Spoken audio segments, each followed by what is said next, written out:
pozdravljeni, gospe in gospodje, dragi prijatelji Študijskega centra za narodno spravo. Hvala lepa, da ste prišli na ta izjemni dogodek. Gre za neko posebno zgodbo, vsaj jaz jo tako tudi osebno doživljam. Zgodbo primorskega rojaka oziroma človeka, ki je bil doma v Vipavski dolini in ki je to Vipavsko dolino, njeno zemljo, njene ljudi ljubil čez vse in to svojo ljubezen tudi plačal s svojim življenjem.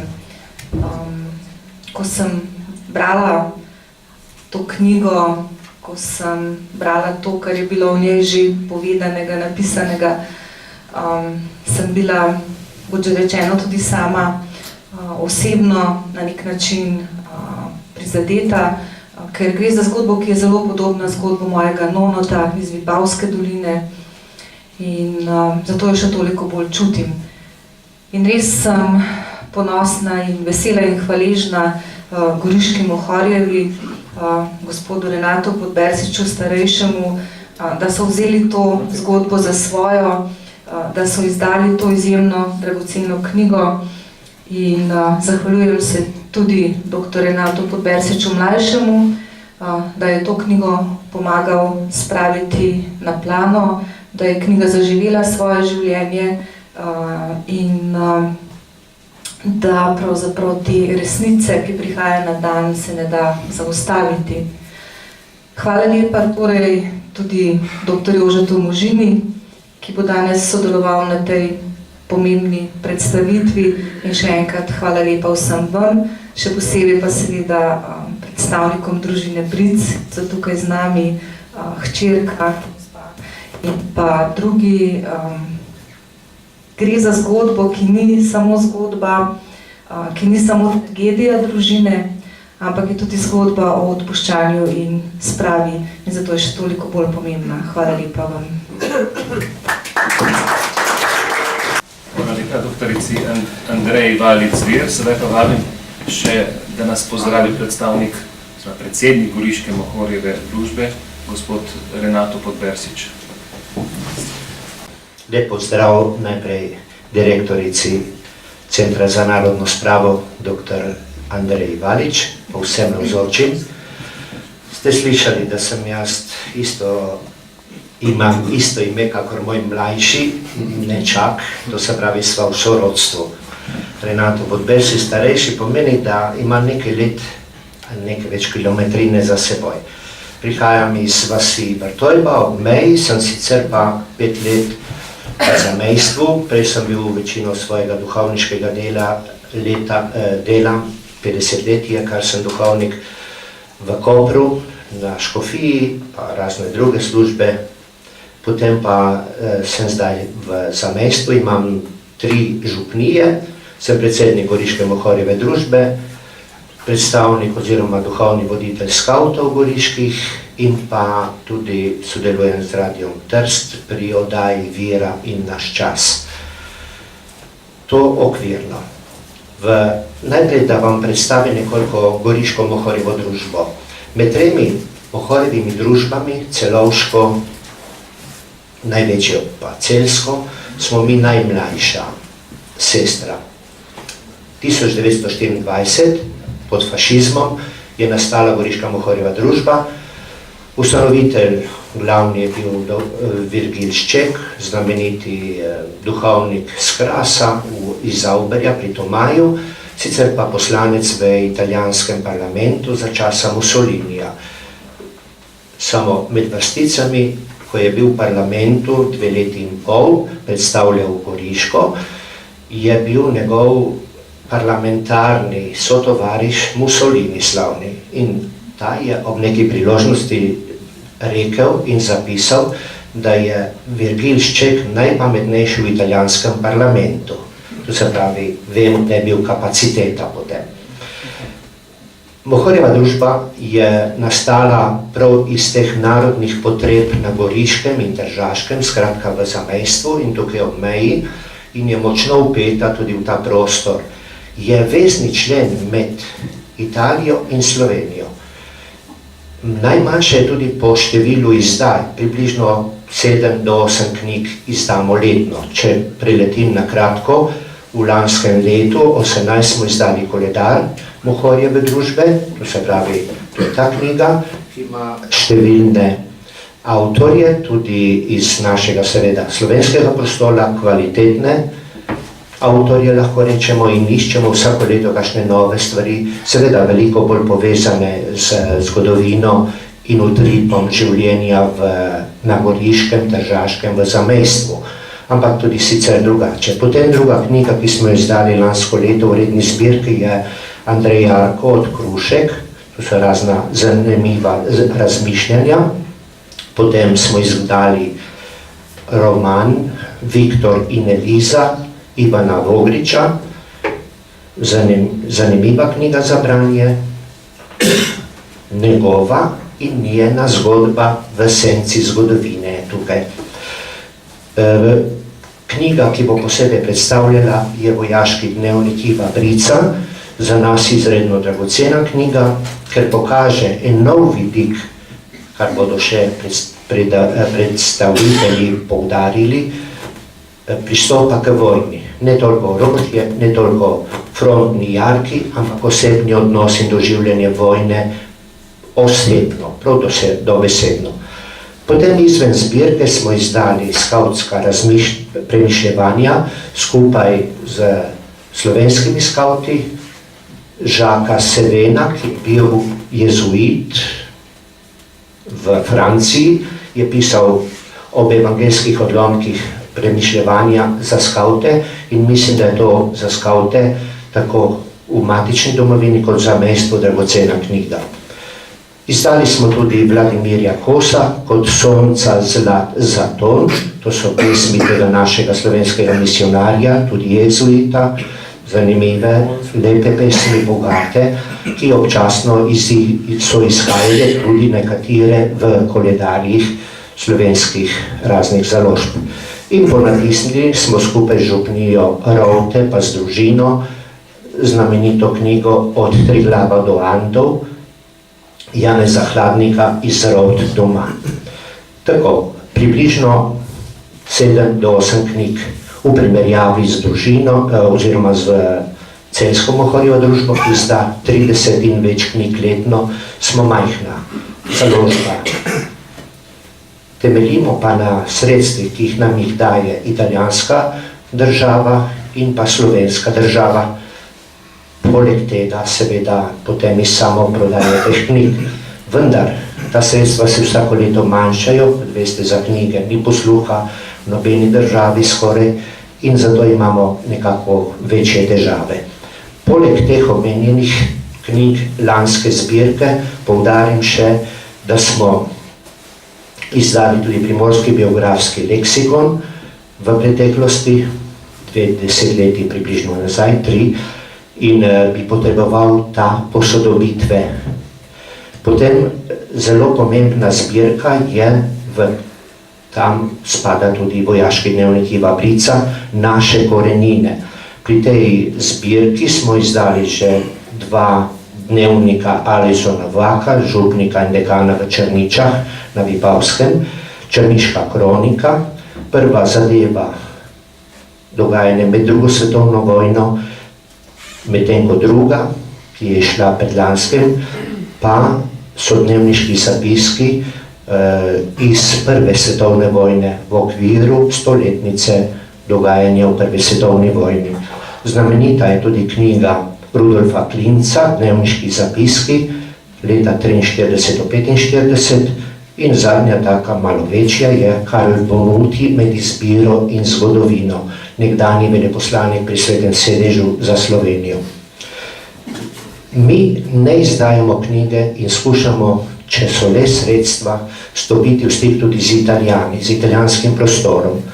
Recimo smo izdali eno poezijo Klaudije Bončina, Emocioni, občutki, čustva, to bi bilo v italijanščini, potem tudi o taborišču Visko v Furlaniji in zdaj pripravljamo eno tako knjigo, ki bo verjetno kar dogodek, tudi za Slovence v Italiji, Staneta Granda, Mala zgodovina Slovenije, jo prevajamo v italijanščino in upamo, da bo letos išla. Pripravljamo prav tako pa slovenske druge knjige za letošnje leto, upam.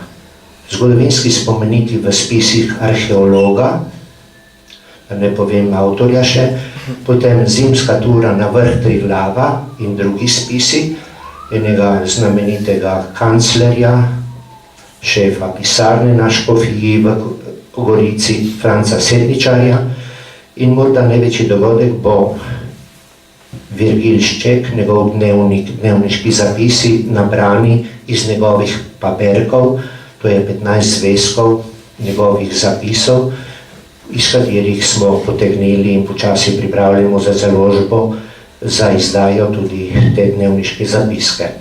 No, en velik skupen projekt celovške, celjske in naše Mohorjeve družbe bo Soška fronta raznih avtorjev ob spominu na stoletnico zaključka Prve svetovne vojne.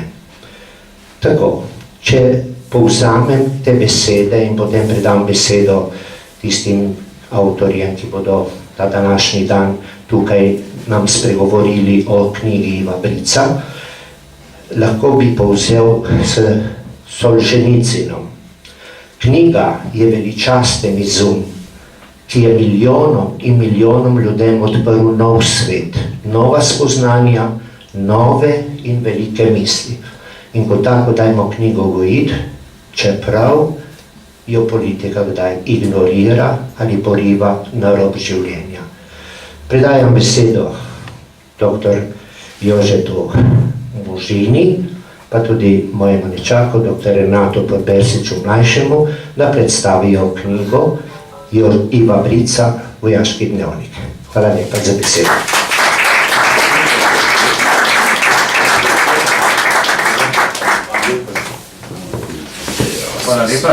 Hvala lepa, gospod Podbersič. Spoštovani rojaki, dragi prijatelji, obiskovalci in še posebej sorodniki Iva Brica, tukaj je z nami njegova hči Boženka, katerega spomine na vojaške dni danes predstavljamo. Knjiga je šla, kot rečeno, pri Goriški Mohorjevi družbi, ki je že desetletja branik slovenstva in resnice, s katero pljuska tako v zamestju, kot tudi seveda v celoten slovenski prostor. Ko predstavljamo tako delo, v nekem smislu vračamo delček dolga, ki ga ima naša generacija do zgodovine in vrlih mož iz svoje srede. Na Vipavskem in Primorskem sploh je eden takih Ivo Bric, krivično pokončan in desetletja prisilno zamolčan, čeprav se je boril in žrtvoval za tisto najbolj sveto, dom, vero in rod. Moje ime je Jože Možina in tu ob meni je, kot rečeno, Renato Podbersič, ki je skupaj s Petrom Černicem skrbno pripravil to knjigo. Dr. Podbersič je sodelavec študijskega centra za narodno spravo, moj zgodovinarski kolega z Filozofske fakultete. Je tudi predavatelj, študentom predava že kar več let. Če ga malo pohvalim, pa lahko rečemo, da sodi med tiste zgodovinarje mlajše generacije, ki se pogumno soočajo tudi z najtršimi orehi naše polpretekle zgodovine in z tega vidika res je treba to njegovo delo posebej izpostaviti. V zadnjem obdobju mislim, da pripravlja eno širše delo, ki se bo dotikalo revolucionarnega nasilja na Primorskem, drugi del, gospod Podbersič. Imel sem ta privilegij, da sem to knjigo dobil in z velikim zanimanjem prebral. Zdi se mi pretresljivo dragocena in posebej zanimiva, saj ponuja vpogled v dogajanje in razmišljanje v najbolj zapletenem času, v času Prve svetovne vojne.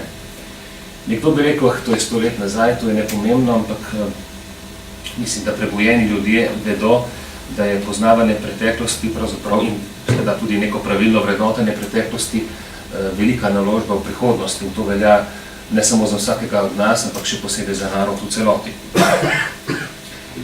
Če greva v konkretne zadeve, kolega Podbersič, kakšen je vsebinski okvir te knjige, kdaj se začne ta dnevniški zapis in kdaj se konča?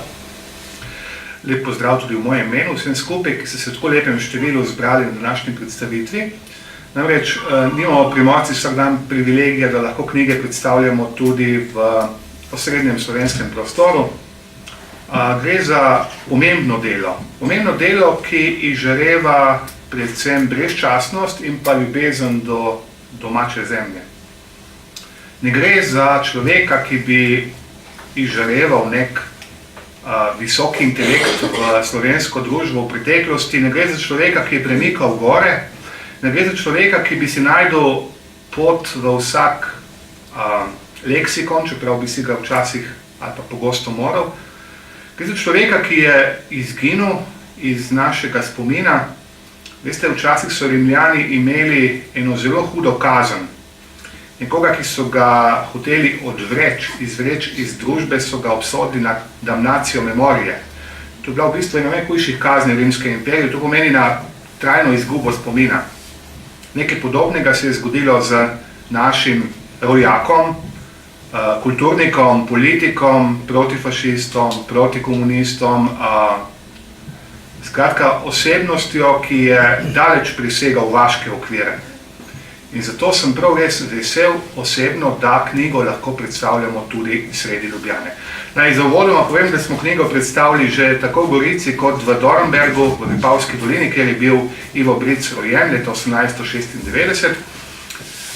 In obe predstavitvi sta bili zelo uspešni, moram reči pa malo manj medijsko podprti. Da gremo k sami knjigi. Knjiga je nek prerez njegovega življenja. V prvem delu se naslanja na dnevniške zapise, ki jih je mlad vojak, Slovenc, pisal med Prvo svetovno vojno, med tem epohalnim dogodkom, ki je zaznamoval naše prednike in smo se morda šele v zadnjih 20-25 letih začeli zavedati, kaj je ta dogodek prinesel in kakšen pretres je pomenil za naš narod in kako njegov konec, katerega smo praznovali, lahko rečem praznovali ravno pred dobrima 2-3 meseci, kakšne spremembe je prinesel. Namreč po tem dogodku, po prvi svetovni vojni, nič več ni bilo tako, kot je bilo. Če naredim kratek ekskurs, moram reči, da so bile kar slovenske založbe zelo pridne, tak zelo profan izraz uporabim, in so se zelo pripopale na to stoletnico oziroma različne stoletnice. Spominjam na Prvo svetovno vojno tja od leta 2014 preko 15, 16, 17 in seveda posebej še leto 2018. Šlo je ogromno knjig, zapiskov, revij, časopisov, filmov posvečenih Prvi svetovni vojni. Naj omenim, pred dobrima 2 mesecama je šla ta knjiga, ki nič, kaj boste rekli, posebnega ni, je pa zanimiva, ker je lepo oblikovana in so spomini Miloša Vauhnika in prikazujejo oziroma pripovedujejo o teh turbulentnih časih. Zanimivi so, ker so pisani in fokus je prav na prelomnih časih leta 1918. Izdala je založba Jutro. Da se vrnemo spet na našo knjigo.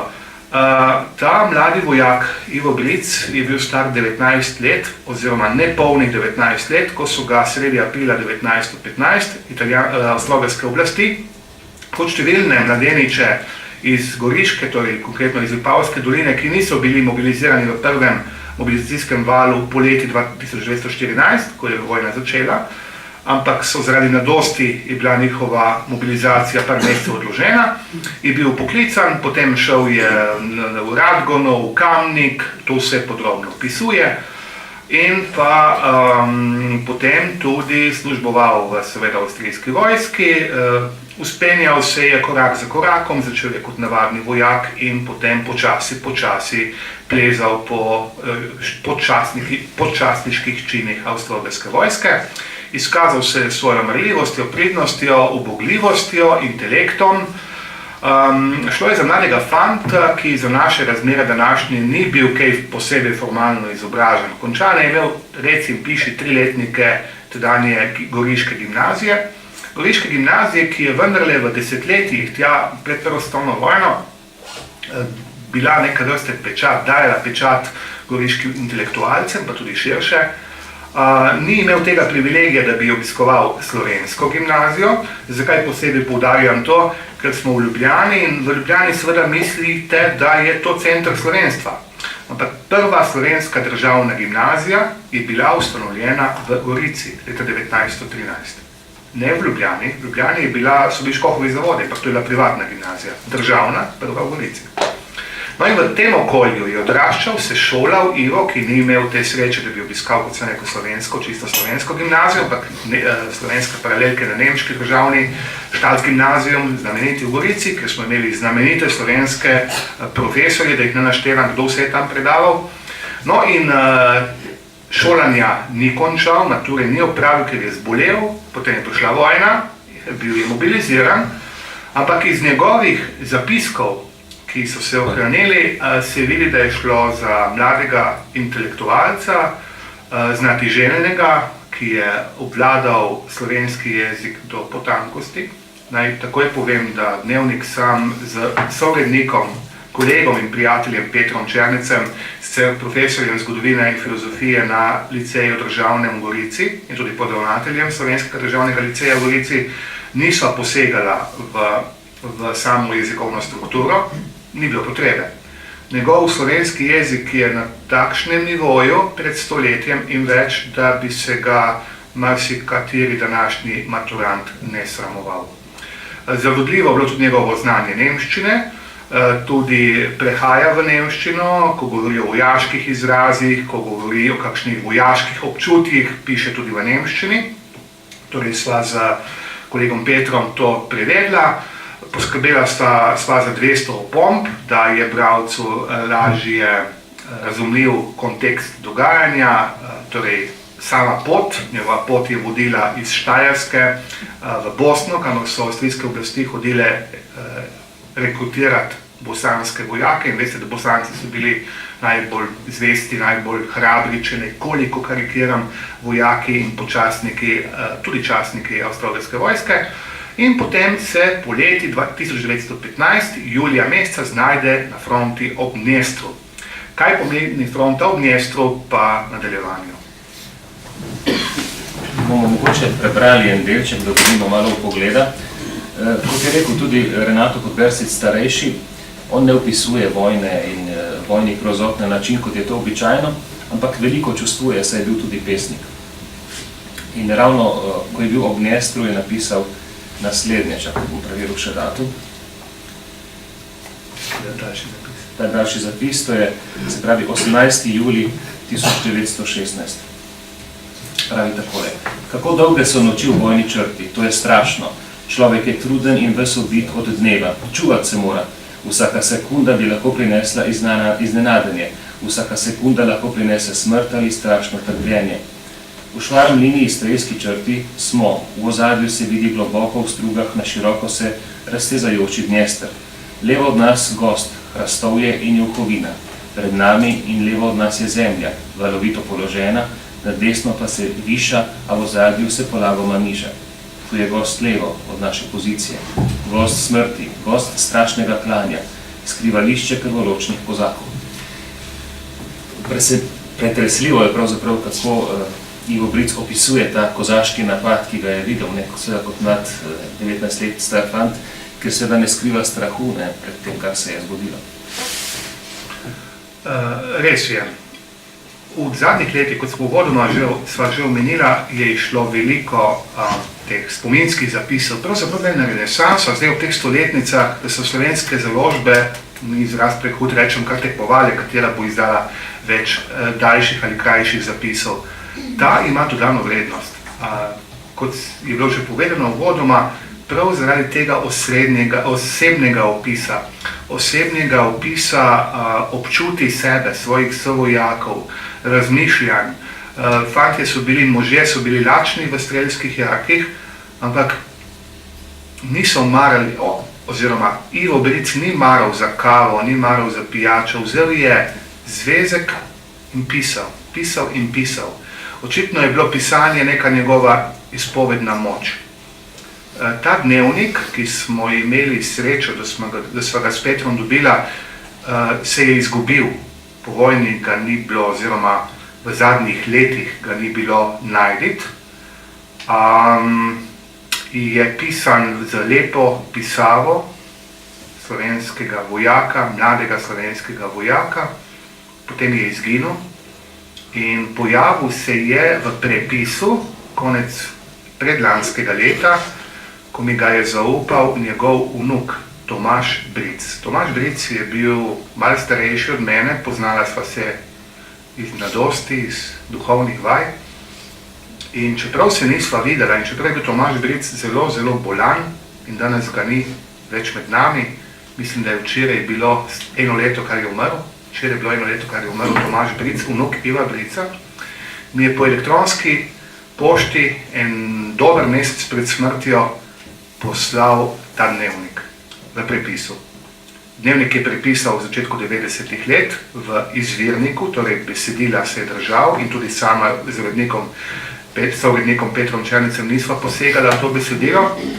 In potem je Tomaž Bric izklopil elektronsko pošto in čez dober mesec je umrl. Tako da njemu bi se zahvalil, da je ta dnevnik prišel med nas, da ga danes lahko beremo, da sem imel to privilegij eden prvih prebrati, poleg sorodnikov. Sorodnikom bi se rad tukaj zahvalil, posebej njegovi najmlajši hčerki, eni od 7 otrok, ki je danes tukaj z nami, ki očeta praktično ni poznala, ki mi je zaupala na besedo in bila zaslužna, da danes ta, bom rekel, prvovrstni spomenik slovenskemu pogumu, slovenski vztrajnosti, slovenski vdanosti monarhiji, če hočete, zakaj pa tega ne bi poudarili, in tudi slovenski ljubezni do rodne grude in rodne družine prihaja med nas. Sama knjiga seveda je sestavljena iz več delov. Te dnevniške zapiske je Ivo opisal v 3 sklopih. Prva 2 se nanašata na Prvo svetovno vojno. Izpostavil bi tretjega. Tretji je zapis, ko se Ivo vrne iz avstrijske vojske, 1. dni novembra 1918, ko država razpade, ko nastane nova država SHS, potem Kraljevina SHS, ko Primorska je v tistem umestnem času, ko ne vejo, kam bojo prišli. In potem Ivo v tistem času umakne, torej november je opisan samo prva polovica in dnevnik se začne spet sredi decembra 1918. In tukaj je dodana vrednost te knjige, namreč zelo malo smo vedeli o primorskem oziroma preganjanju Italijanov, italijanske takrat še okupacijske vojske na Primorskem 1918 in tukaj je tretji zvezek, tretji del tega dnevnika, ki opisuje Ivovo bivanje v italijanskem vojaškem zaporu v Ajdovščini. Fant je nekaj govoril čez italijansko kraljevino, vzklikal je živela Jugoslavija, si lahko predstavljamo, da živela Jugoslavija na Primorskem v tistem času je bilo zelo pogosto geslo, ki ga najdemo v številnih spominskih dnevnikih in zapisih protagonistov tistega časa, iz naših koncev slovenske dežele. In Ivo se znajde v ajdovskem zaporu in njegov pronicljiv zapis je res prvovrsten vir mladega človeka, ki se nedolžen znajde za 3 mesece v vojaškem zaporu, ampak dodatna oteževalna okoliščina je še to, da mu v tistem času umira in umre mati. Torej, mati umira in umre in njega ne spustijo, čeprav je v preiskovalnem zaporu, ne spustijo niti na pogreb. In ta svoja občutja zapiše v dnevniku in na drugi strani objavi tudi pesem preminuli materi, ki se je ohranila v izvirniku, je tudi objavljena v knjigi in jo čuva hčerka, še prej omenjena v originalu, Boženka. Bi mogoče postavil gospod Boženko, da bi malo kasneje, če ste pripravljeni, mogoče prebrati kakšen del te pesmi? Ne morem. Niste pri dobrem glasu danes? Razumem. Razumem. Razumem.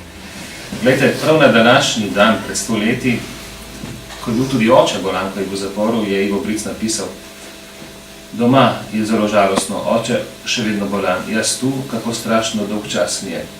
Ampak, doktor Podbercič, če se povrneva še malo nazaj, je presenetljivo to, on se je po preboju pri Kobaridu oktobra 1917 znašel na okupacijskem področju v Furlaniji, nekako v zaledju, fronta je bila takrat na Pijavi, kjer je tudi za nas, ki recimo malo bolje poznamo zgodovino, presenetljivo, kako dobre odnose je imelo to avstrijsko okupacijsko vojaštvo, takrat že zelo sestradano, z lokalnim prebivalstvom, s Furlani. Čemu to pripisujete? Se poskušam dobiti tudi, mogoče preberem en delček spet dnevnika z tega področja, če dovoliš. Izhodišče je dobro, ampak težava je v tem, da midva ne bomo mogla vsega povedati v tem kratkem času, predvsem pa nihče knjige potem ne bo kupil. Malo za šalo, malo za res. Ko smo knjigo pri Goriški mohorjevi družbi izdajali, nismo pričakovali, da bo tak interes.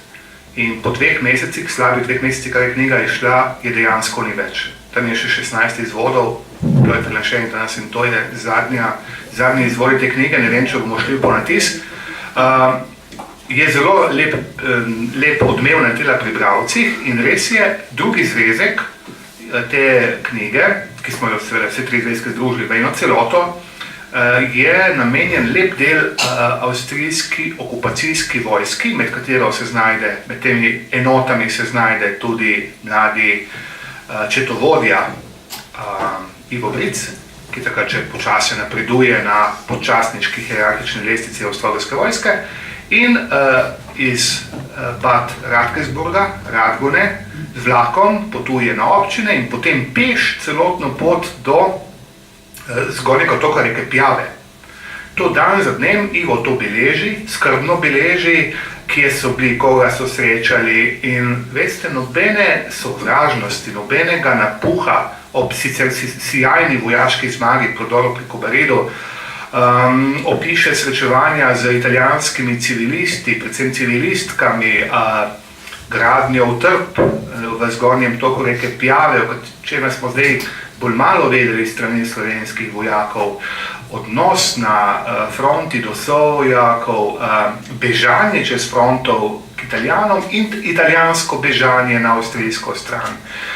Pričakovanje, kaj bo prinesla bodočnost, bolj ko se vojna bliža koncu, pa tisti občutek, kaj se bo zgodilo z ljubljeno domovino, kaj bo z Jugoslavijo, težko pričakovano imaginarno skupnostjo južnoslovanskih narodov, v katero so predvsem Primorci precej verjeli v tistih turbulentnih časih, ampak kar naenkrat po tistem bivanju visoko v gorah ob zgornjem toku reke Pjave se Ivo sredi marca 1918 znajde na drugem koncu monarhije, to je v Ukrajini. Po podpisu Brest-Litovskega miru namreč Nemci in avstrijske enote okupirajo Ukrajino, srednjo in zahodno Ukrajino in med njimi se znajde tudi mladi vojak Ivo Bric, ki je pa takrat bil že skoraj 22 let star. In to je res pravi pisarček, eden od teh biserčkov v tej knjigi, opis okupacijske vojske v Ukrajini, ki poteka za Ivota od marca 1918 do razpada monarhije 1. dni novembra 1918, torej dobrega pol leta. Po koncu vojne, malo preskakujem, ampak po koncu vojne in seveda temi zaporu se Ivo Bric ne vrne več v tiste kraje in čase, kot so bili pred vojno, ampak dejansko so se razmere zavedno spremenile. Kakšna je bila Primorska konec leta 18 in do začetku leta 19? Ja, žalostna dežela. Žalostna dežela bila je okupirano območje, tisti sen velike večine prebivalstva je izginil, je prešel z tako imenovano južnoslovansko državo, kakršnakoli bi že bila. Za Primorci v tistem času bi sprejeli po moje karkoli bi bilo, samo da ni bila italijanska okupacija. Kakorkoli, Ivo je po trpki izkušnji italijanskega zapora, izpuščen je bil februarja 1919, se oproščam. Vrnil se je domov, videl je, da tam tukaj ni za mladega fanta, ki je prišel iz vojske, čeprav je bil počasnik, ampak bil počasnik premagane, razpadle vojske, razpadle države, in se umaknil v kraljevino SHS, najprej k okupacijskim oblastem na Koroško, okolico Celovca, kjer je delal pri finančni straži jugoslovanske okupacijske vojske. Ko se leta 1920 Jugoslovani umaknejo z Koroške, je pa bil nekaj časa v Tržiču in okolici kot finančni stražnik. In potem na lepem se je leta 1921 odloči, da ima dovolj monarhije Karađorđevićev in se vrne spet v domače kraje. In kot je bilo uvodno sugerirano, Ivo dejansko prevzame kar močan kos kolače pri delu za narodov blagor.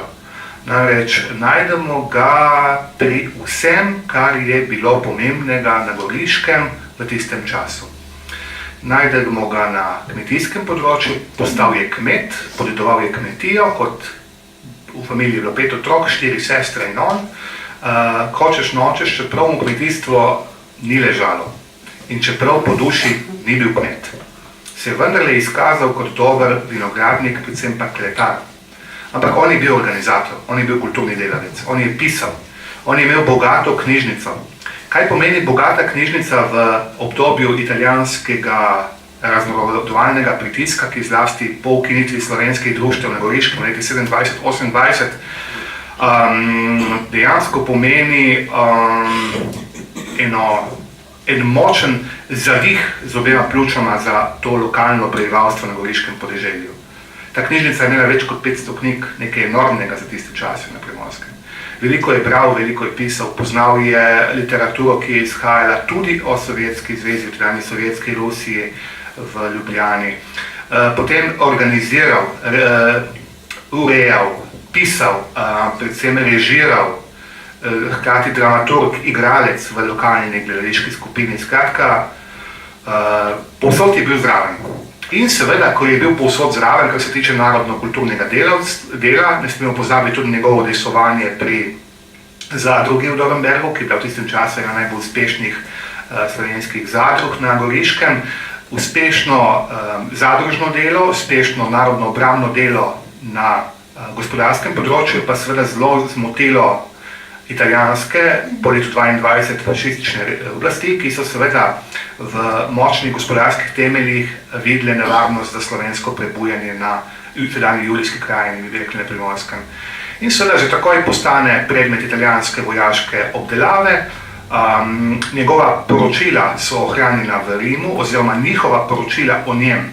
Z tega mesta bi se rad zahvalil kolegu dr. Borisu Mlakarju, ki nama je s Petrom velikodušno odstopil zelo debel, zelo debel fascikel policijski, deloma je tudi objavljen v tej knjigi, ki govori o Ivu Bricu kot o sovražniku italijanske države, zlasti pa fašizma. In tega Ivo ni skrival. Do te mere je prišlo, da končna sankcija je bila konfinacija. Leta 1936 se znajde v konfinaciji. Ja, končna sankcija je bila konfinacija, to je bilo zelo pogosto v tistih časih, kazen, ki je doletela intelektualce na Primorskem, Ivota lahko prištejemo mednje.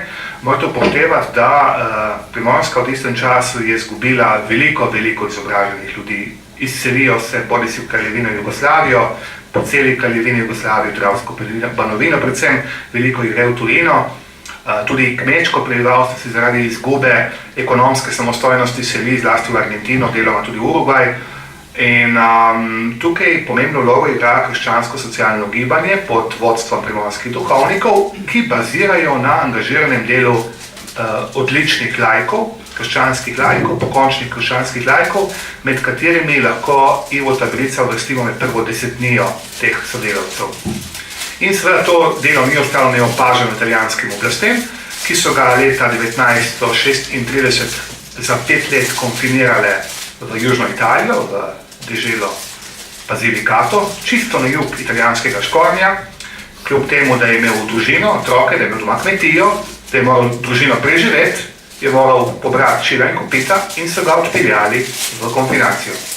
Tam je bil slabo leto, kajti po enem letu je Jugoslavija sklenila, tedanja Kraljevina Jugoslavija s Kraljevino Italijo je sklenila neke vrste državno pogodbo, ki je podrazumevala tudi izpust političnih konfinirancev. Tako da po marcu 1937 je imel Ivo to srečo, da je bil izpuščen, še vedno skrbno nadzorovan, dvakrat na dan se je moral javljati na policijski oziroma karabinjerski postaji v Dornbergu, prepovedano mu bilo družbeno angažirano delo in potem so ga spet aretirali 1. dne aprila 1941, ko je Jugoslavija se znašla pod udarom vojske Kraljevine Italije oziroma napada Silosi in so italijanske oblasti iz tega omenjenega pasu aretirale vse, ki so jih nekako sumili delovanja proti Italiji oziroma v korist kraljevine Jugoslavije. In med njimi bil seveda tudi Ivo Bric, ki je potem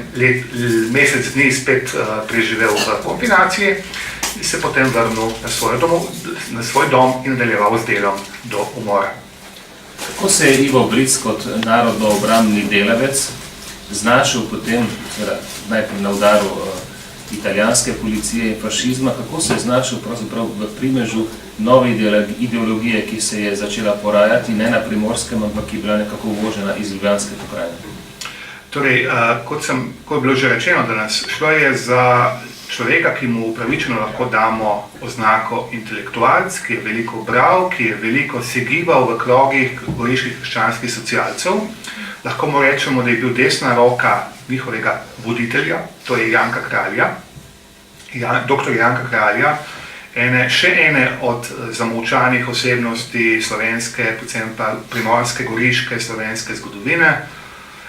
Človeka, ki je goriške krščanske socialce ob okupaciji vodil v objem Slovenske zaveze in protikomunističnega tabora v Ljubljani. Ivo Bric je postal tajnik pokrajinske izpostave Slovenske ljudske stranke za Goriško v letu 1942. Naj takoj povem, da so ga že konec 1941 vabili k sodelovanju v Osvobodilni fronti, v ne to odklonu, ker je bil narodnjak, ampak je opozarjal pred naraščajočim vplivom komunizma v Osvobodilni fronti in je pač rekel, da on se tega ne bo šel.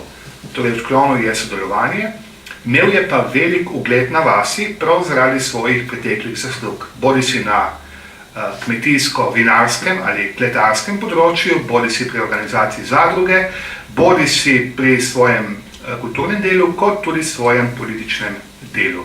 In s tem seveda si je nakopal srd tistih, ki niso mislili tako kot on in so vedeli, da se morajo nekako znebiti vseh dejanskih in potencialnih političnih nasprotnikov.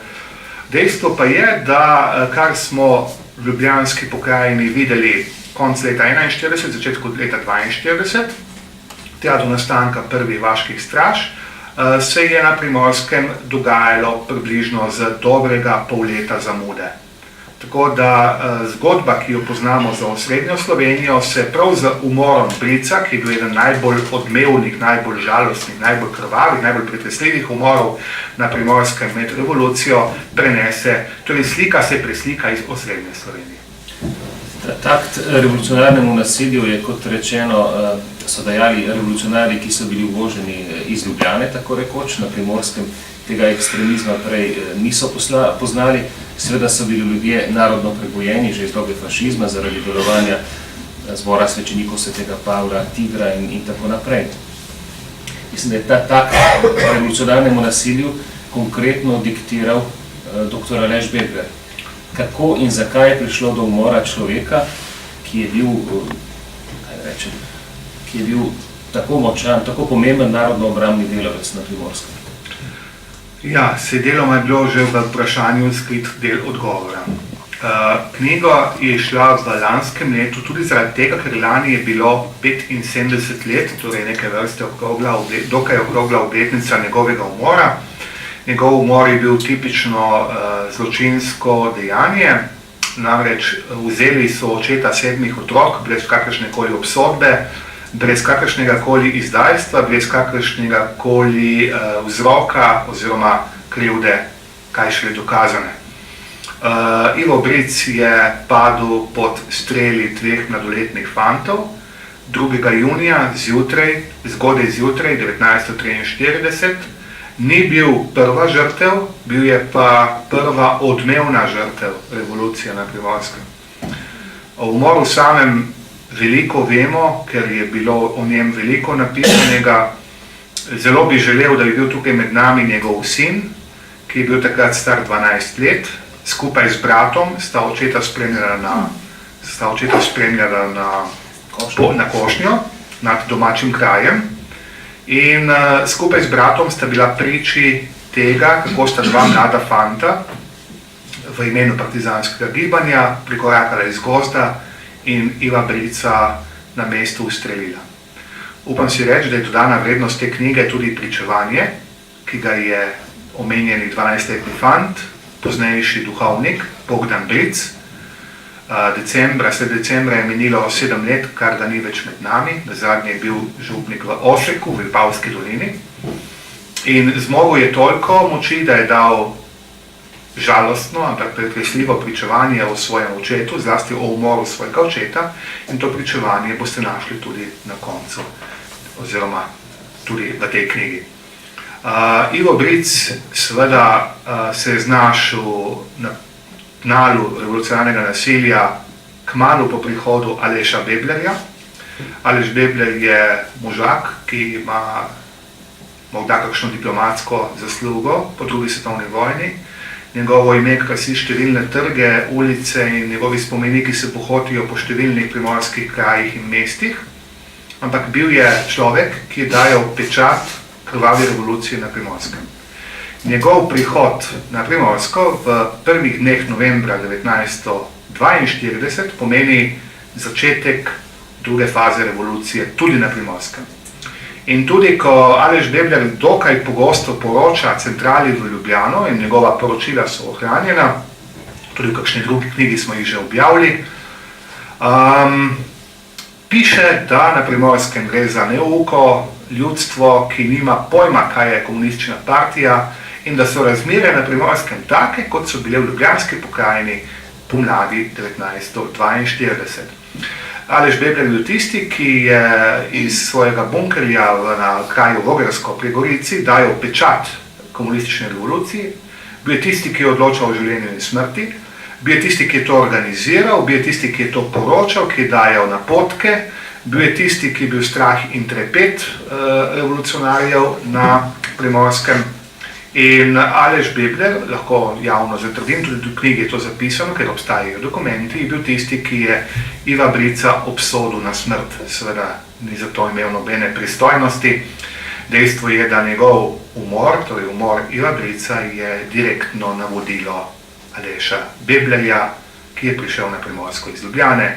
Bil je sicer doma iz Idrije, predvojni salonski komunist judovskih korenin, ki je po vojni dosegel visoke partijske, državne in pa diplomatske časti. Torej, zanimivo, da se je ohranil tudi dopis, kjer pravi Aleš Bebler svojemu lokalnemu opolnomočencu ali bi rekli lokalnemu izvajalcu, tudi skoraj da narodnemu heroju Juliju Beltramu, doma iz Vogrskega. V nekih drugih časih je bil to človek, ki so mu vsi kadili, ko se je usedel, danes je že skoraj pozabljen. Torej, Julij Beltram je dobil naročilo, naj domačijo Bričevih po umoru družinskega očeta tudi požgejo, če bodo seveda se ljudje strinjali s tem dejanjem. In ker se ljudje niso strinjali, ker umora večinoma niso odobravali, domačija Bričevih ni bila požgana, bil je samo umorjen družinski oče. Kaj se je z družino dogajalo po vojni? Prišla je celo do poskusov, da bi mama nekako pritrdila, da so ga ustrelili Italijani. Torej, danes vemo veliko iz pričevanj, vemo veliko iz dokumentov, hvala Bogu, nekateri dokumenti so ohranjeni. Dejstvo ostaja, da izdaja te knjige, bom kar tako povedal in to javno, izdaja te knjige se upada tudi z dopolnitvijo gesla v Primorskem slovenskem biografskem leksikonu. Ker je Primorski slovenski biografski leksikon izhajal od začetka 70-ih let v Gorici, torej tedajni Italiji, in ker nanj neposredno partijske oblasti niso imele iz Jugoslavije vpliva, posredno pa ja, je dejansko Bric, ki je bil kot črka B eden prvih na vrsti, dobil svoje geslo. Ampak tisto geslo je zelo, zelo pomanjkljivo. Ko ga človek bere, ne ve, kdo ga je umoril. Ima tako občutek, da so ga umorili četniki. In tudi na njegovo ženo so po vojni pritiskali lokalni oblastniki, da bo dobila partizansko penzijo in seveda vse, kar gre zraven, če bo dala izjavo, da so njenega moža Iva Brica ubili četniki. Naj povem, da četnikov takrat na Primorskem, vsaj v tistem delu, ni bilo. Najbližja četniška enota je bila takrat 30 km zračne linije oziroma 50 km po cesti oddaljena od Dornberga. Vemo tudi, da imamo pisne dokaze, ki so v knjigi objavljeni, da je nalogo dal Bebler. Ampak kljub temu je šlo za prvovrsten politični umor. Ni šlo za neko maščevanje, čega je bilo veliko v revoluciji. Ni šlo za nekega obrobnega sodelavca protipartizanskega gibanja. Ampak Ivo Bric ni odklanjal partizanskega gibanja, odklanjal je komunistično komponento, ki ga je vodila. In to je tudi jasno povedal in s tem je tudi potem plačal svojo glavo. Dejstvo je, da potem je bil obsojen na pozabo spomina oziroma na pozabo njegove osebnosti. Družina 7 otrok se je morala sama preživeti, hčerke so se počasi poženile, ampak to so tako osebne stvari, da o tem jaz tukaj ne bi pripovedoval, je pa dejstvo, da je družina bila praktično vedno zaznamovana z sumom narodnega izdajstva. Sam sem se z Ivom Bricem srečal, ne vem, mogoče 15-20 let nazaj, tudi kolega Jože in vsi, ki smo Primorci in ki se ukvarjamo z našo polpreteklo zgodovino, prej ali slej naletimo na to ime Iva Brica. Čeprav je bil res, kot sem omenil, obsojen na pozabo spomina, je tako pomemben sodelavec Janka Kralja, da ga srečamo, bodi si v pričevanjih, bodi si v dokumentih. In s to knjigo smo želeli tako sovredniki kot Goriška Mohorjeva družba se pokloniti in zahvaliti človeku, ki je v težkih izbirah izbral resnico in tisto, za kar je mislil, da je prav. In sam, subjektivno kot zgodovinar, mislim, da stopa brez krivde in pred zgodovino čist, pred slovenski narod, ki ga je tako ljubil, ki ga je delal za njega, vse posvetil njemu. On bi lahko ostal v dobri plačani službi, tedanji Kraljevini SHS. Lahko bi se potuhnil in bil uspešen kmet, se mal prodal Italijanom, pa bil še bolj uspešen. Ampak on je izbral težko pot narodne zvestobe, zvestobe krščanstvu in predvsem lastni družini. Žal je to plačal z glavo. In mislim, da to je tak poudarek, oziroma to je taka poanta te knjige, ki veje in tudi iz najinega zapisa, ki sva ga pripravila s Petrom Černicem. Namreč dnevnik je pač dnevnik, potem brez opomb, brez uvodnika, brez kontekstualizacije, brez pričevanja sina Bogdana Brica, umrlega duhovnika, bi ne bila knjiga taka, kot je.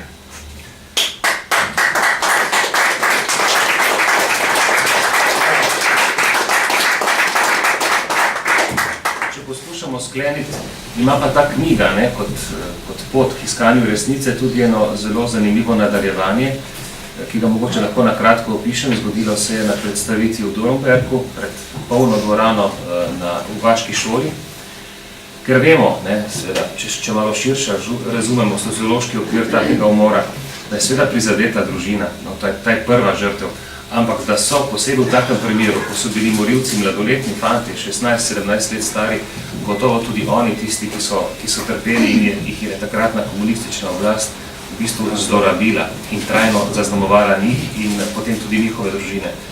Tako da je že enkrat prej na enih duhovnih vajah, ampak javno pa v Dornbergu prišlo do stiska rok in objema hčere Iva Brica, ki je bilo zelo pretresljivo, in pa sina morilca, gospoda Jordana. In s tem spravnim zgledom smo takrat zaključili tisto našo predstavitev v Dornbergu in to je tisto vodilo, pravzaprav, ki kaže, da je resnica vedno prava odločitev. Ne glede na to, da seveda povzroča tudi številne neprijetnosti in slabe ozire, ampak predvsem tista stran, ki je morda zavezana prikrivanju resnice, mora na koncu dneva ugotoviti, da je to edina pot, ki bo prinesla neko pomiritev ne samo žrtvam, ampak tudi storilcem in tistim, ki so pravzaprav revolucijo zakuhali. Na tej točki bi jaz ta naš oficialni del zaključil. Če mi je dovoljeno, samo to bi še poudaril na konec. Bilo je med predstavitvijo poudarjeno, ampak še enkrat, imel sem ta privilegij, da sem spoznal najmlajšo hčerko Iva Brica, ki je danes tukaj med nami, gospa Boženka Bric-Gražel.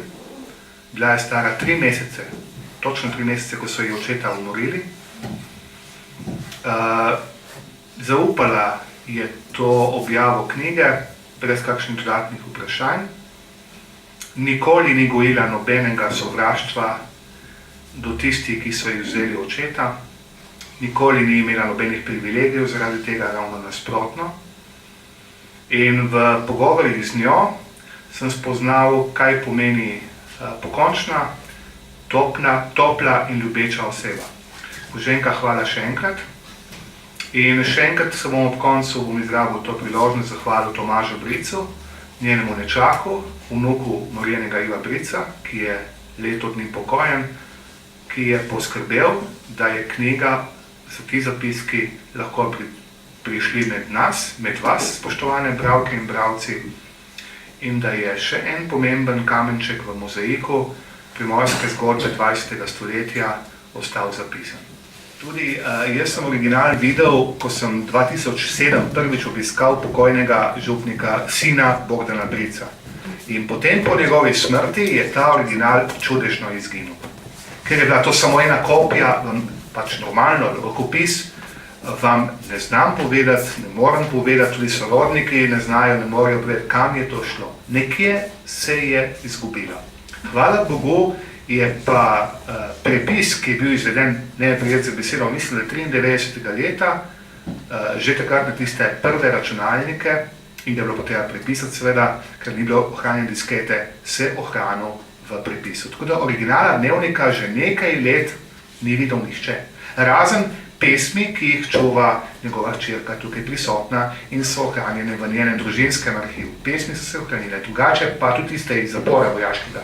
Medtem ko dnevnika, veste, to naše zgodovinsko delo je samo brskanje, iskanje in kopanje. In če nekaj ni, na stotine ljudi smo vprašali, ali pa desetine ljudi, ampak ni, je izginilo. Ne znamo, bilo iz slovenskega ozemlja mobiliziranih med 160 do 180 tisoč vojakov, večina v 3. Avstro-Ogrski armadni korpus, sedežem v Gradcu, da je bila pismenost pri Slovencih med najvišji v monarhiji. Tu bo kolega dr. Andrej Rahten, ki je po moje eden največjih strokovnjakov za to obdobje, lahko potrdil, da je primerno večja kot pri Italijanih, mislim, da 95% pismenost ali celo kakšen procent več, torej da so praktično vsi znali pisati in brati. In da smo zamudili prvi vlak, ki je nastopil v 20. in 30. letih, ko je bilo v slovenskem časopisju v državi, ki tem spominom ni bila naklonjena. Vendarle v raznih revijah, od Slovenca, Planinskega vestnika in še kakšnih revij, pa cel kup spominskih zapisov je išlo v samozaložbi.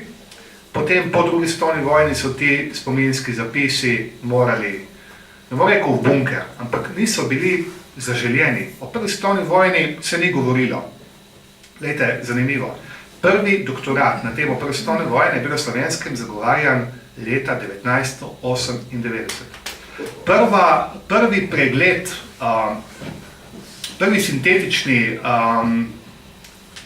prvi sintetični pregled prve svetovne vojne, oziroma Soške fronte konkretno, ki je zaznamovala naše zahodno ozemlje in številne generacije naših prednikov, je izšel leta 1968. Italijani imajo na tone tega, ne na kilograme, na tone tega, tovrstne literature.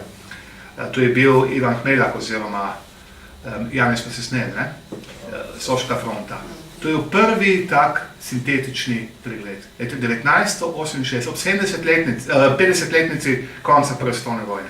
Je pa res, ko ste vaše vprašanje gre v to smer, v zadnjih letih, jaz ne vem, če je kdo preštel, bibliografije so bile že narejene o prvi svetovni vojni in tudi o številnih zapiskih, krajših in daljših.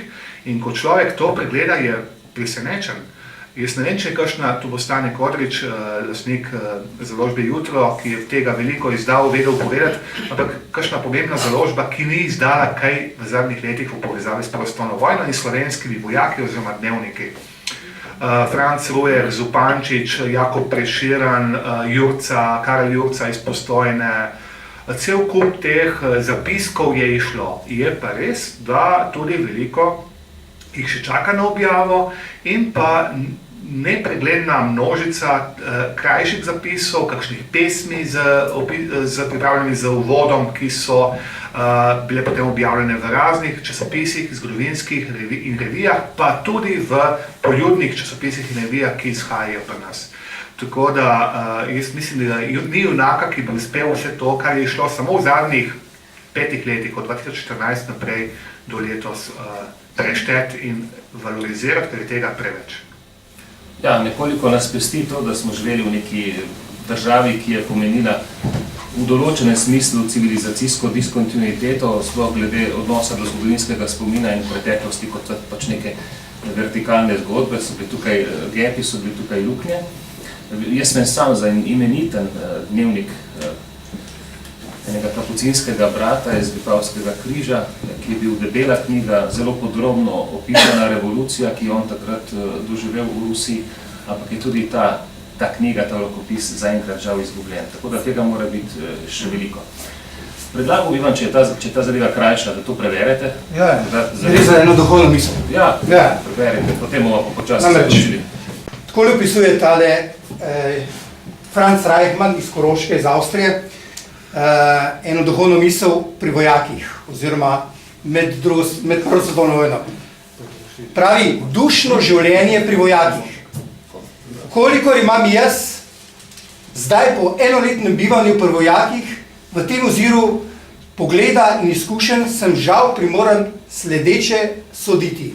Vojaško življenje je za mlado dušo velika preizkušnja, kajti to je velikanski tok, ki teče in vleče le navzdol.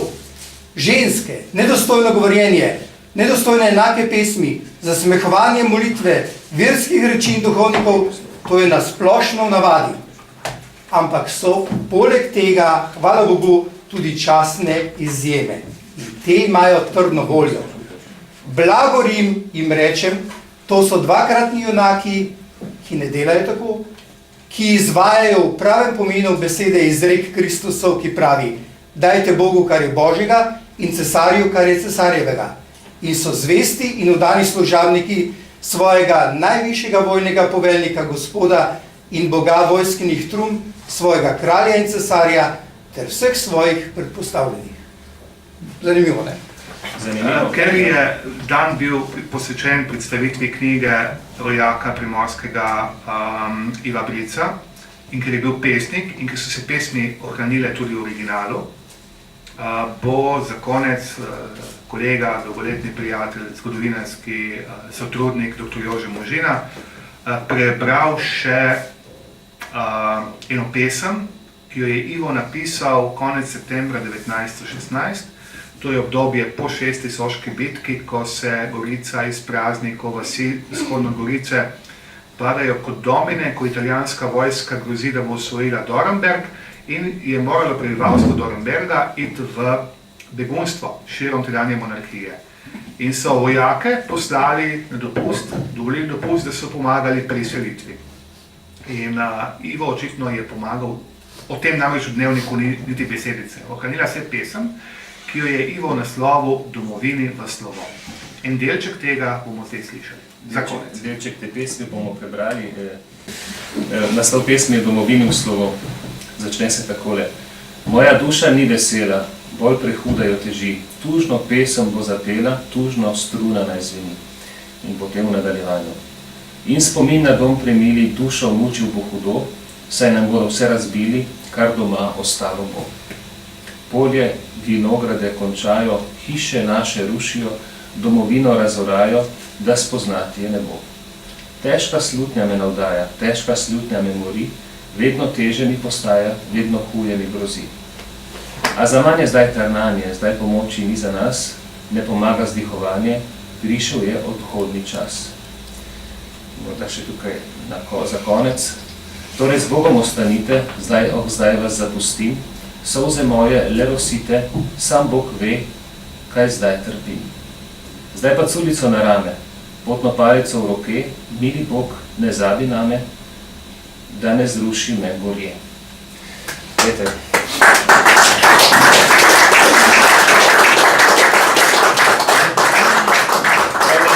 Verjetno, s kakšno slutnjo je Ivo Brinc takrat odhajal k vojakom in slutil, kar se bo zgodilo, dejansko se je. Kaj naj rečemo za konec, za sklep, da je raziskovanje preteklosti v takem smislu neko odstiranje zavese molka, približevanje resnici do nekega razmikanja, končno tudi in distinkcije med svetlobo in temo. In nekako čutimo, da smo na strani svetlobe. Naj bo tako tudi naprej. Hvala vam za obisk in nasvidenje do naslednjič.